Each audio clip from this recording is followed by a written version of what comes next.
మీలో ఒకటి దర్శకుడైతే ఎలా ఉంటుంది అది హరీష్ శంకర్.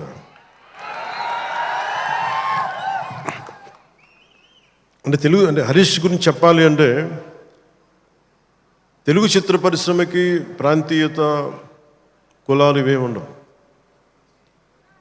ఈరోజు మన తెలంగాణ నేల నుంచి వచ్చినవాడు, కరీంనగర్ నుంచి వచ్చినాడు.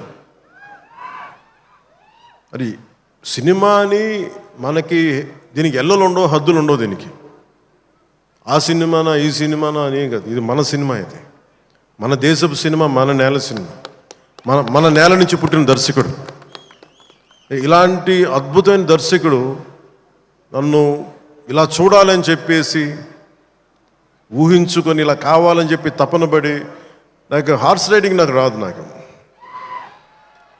గబ్బర్ సింగ్ షూటింగ్ టైంలో నాకు తీసుకెళ్ళి మన గుజరాత్లో తీసుకెళ్ళి గుర్రం తీసుకొచ్చారు. దేనికన్నా నేను మామూలుగా నడిచి వస్తే ఈ విలన్స్ని కొట్టచ్చామనుకుంటే, లేదు గుర్రం మీద రావాలని అంటారు. నాకు అప్పటిదాకా హార్స్ రైడింగ్ తెలియదు. నాకు గుర్రం పట్టుకొని నడవడం అలవాటు, కానీ హార్స్ రైడింగ్ తెలియదు. కానీ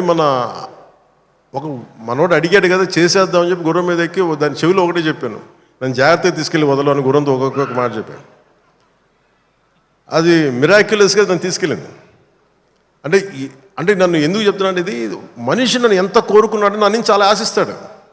నేను ఏదైనా నేర్చుకోవడానికి సంసిద్ధత ఉంటాను తప్ప అన్నీ ఒకటికి అన్ని అద్భుతాలు, అన్ని క్వాలిటీస్ ఎలా ఉంటాయి, అన్ని టాలెంట్స్ ఒక మనిషిలో ఉండవు కదా. కానీ ఒకసారి సినిమాకి ఏంటంటే స్పాంటేనియస్గా అన్నీ నేర్చుకోవాల్సి వస్తుంది ఒకసారి. సో అలాంటి స్పాంటేనిటీ ఒక యాక్టర్కి రావాలి అంటే ఆ డైరెక్టర్ కానీ రైటర్ కానీ ఎంత ప్యాషనేట్ వ్యక్తులు అయితే తప్ప మనం చేయలేం, పుష్ చేస్తారు అట్లా. సో అలాంటి అద్భుతమైన దర్శకుడు ఈరోజు హరీష్ శంకర్ ఈ సినిమాకి పడ్డ తపన కానీ, రహీం బాబులు డైరెక్షన్ టీం పడ్డ తపన కానీ, ఎడిటింగ్ టీం పడుతున్న శ్రమ కానీ, మ్యూజిక్ టీం పడుతున్న శ్రమ కానీ, వీటన్నిటినీ ఒక క్యాప్టెన్గా, ఒక షిప్ క్యాప్టెన్గా తను ముందుకు తీసుకెళ్లే విధానం హరీష్ శంకర్కి మనస్ఫూర్తిగా నేను నా అభినందనలకు మించి వీటన్ని నా గుండెల్లోంచి నా ప్రేమపూర్వకంగా తెలియజేస్తాను. Hats off to you Harish, you have done a brilliant job and wonderful job.